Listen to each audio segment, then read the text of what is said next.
because it's pretty much fully charged. That's my controller there. It's plugged into one of the Anderson power ports in the front of this box. So, and so far I've been working 10. Well, I've been working 15, 10, and 12 meters. I'm on 12 right now, and I've also got a power box over there. It's powering my GoPro. Hopefully I'll have enough. I'm going to go look at the antenna system. So, still going. I've got about an hour on this thing. I got a hat cam. So, that's what I got on my box. Self-contained. I'm really happy about that. This has little essentials that I need. My hammer. This is New Mexico. We got really tough ground. I have to hammer in the stake. I got a kill switch over here. I got a charger SAE in the back. I don't use, but I do use these two Anderson power poles for both charging at home or charging right now on the solar panels. It's showing 14.6. It's basically topped off. And so there's my dogs. I got 3 dogs.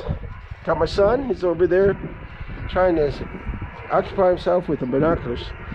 And there's my cables going to my Rental G. They're called 100 watts folding panels, solar panels. I really like this system. It works great. It keeps me topped off. So let me walk out here to follow my coax. I got several ground radios going on. I think there's 5 of them going out different directions. Right there in the stake, on that stake is a ATAS, Yaesu ATAS 120A screwdriver antenna, and I actually got it to where right now it's working that the screwdriver antenna. I can switch the bands, and that's really nice to do here. But if you notice the other side, I also got where I could put in anytime my 17-foot Chameleon whip on the other side. Screw it in, put it up 17 foot, and I usually bring it down and I check the SWR on a meter, and then get it just right, and then usually work 20 meters. I could work other ones too. I'm curious, one of these days I'm going to do an experiment. I'm going to keep my ATAS on one side, and I'm going to put the 17-foot whip all the way up, and then see what happens. And when I try to tune, that might be an interesting experiment. But well, I don't know, maybe it wouldn't be. No, because I have to have both coaxes. I don't know how that would work. But just having it on there also would, yeah, that would give much more on the side of the active element. So that is something I'm kind of considering doing. But I don't know if you see it on my little GoPro, but that's what I got. And the stake is it's a flagpole stake.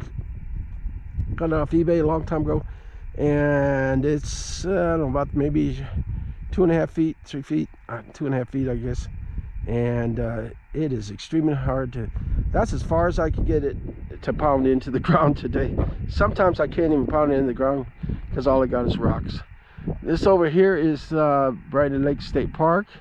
I'm in the day use area. They got 1, 2, 3, 4 shelters here, and they're really nice.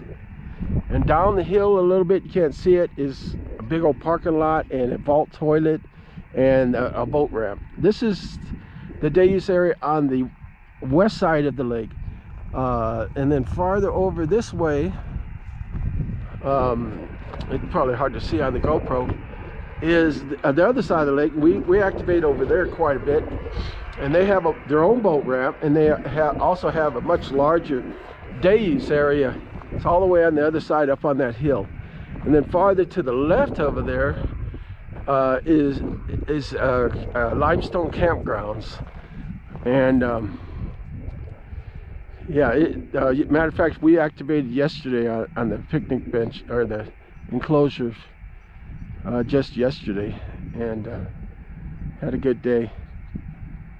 And that's the lake. The lake's pretty low, but the lake has a lot of beach area. When it's this low, it's much better than when it's high, because you got a lot of beach area. People have all kinds of places to park their vehicles. On the other side is what they call the free area. It's the BLM land over on the other side. There's a divider line that goes, probably can't see it on the camera, but it goes right into the water. It's barriers, it's concrete barriers. They try to keep it separated, you know. They want some revenue. And but that's the free side, and we were there yesterday after we got done with the activation across the way. We went over there to let our dogs have a good old walk back there and not have to worry about anything, so except for coyotes, I guess. But there's some people even over on the free side today. It's a beautiful day, just ever so slightly breezy. It's not bad. And there's my doggies and everything else. I'll probably end this activation. I could go to 20 just very easily and get a whole lot of contact, but 20 meters, but I don't really want to. I've gotten 3 different bands today. That's good. So I'm going to pack it all up here shortly, and we're going to take our dogs for a good walk. So 20 contacts today. That's good. Okay, let's see. I'm gonna call it quits on this, John. Let's see. QRT means I'm done transmitting. RT. 24951 was the last frequency I was on. Spot. There was one on 24957.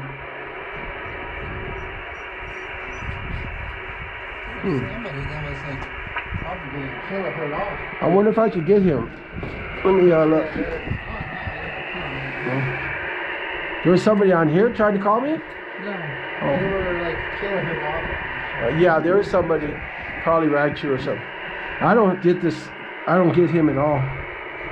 So he was out of Washington. Yeah, I'm not getting Washington.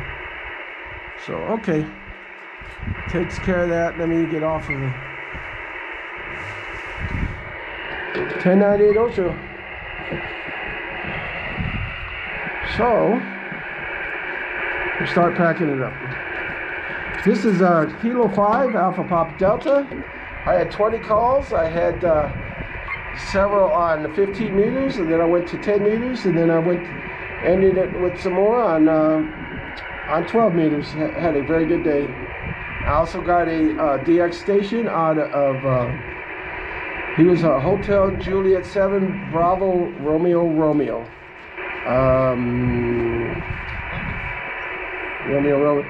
Hotel, is that like Chile or? Well, I'll look it up when we get home. Colombia. I thought he said Colombia too. Yeah, I think he's out of Colombia. So then I got a Canadian one, and then the rest in the States. So it's a good day. Kilo 5 Alpha Papa Delta, go QRT.